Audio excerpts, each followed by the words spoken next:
And within 6 months, this city will be markedly brighter.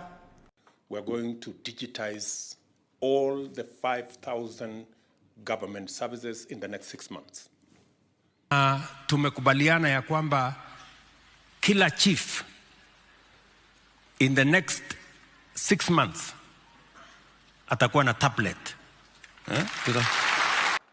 In 6 months' time, the stadium in Kamarin in West Pokot, which is historic, will be complete.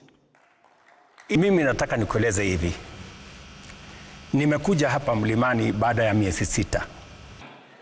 Kwamba SHA ita collapse in 6 months. For the next 6 months, every ministry will be in charge of a day for planting trees so that we can get to a target in time. Hii barabara ndani ya miezi 6 itakuwa imekamilika kufika pale Gilgil. Kuanzia mwezi wa 6, hiyo mtungi itatoka shilingi 2,800 mpaka shilingi 500 ama 300. We are going to transform Gikomba. In the next 6 months, you will see another Gikomba.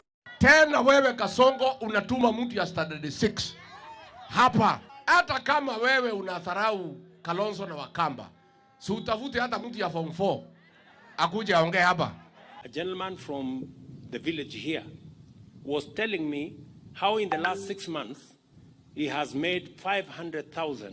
Nimebadilisha, nikasema mkimaliza finals, pesa yenu yote itakuwa 600 million.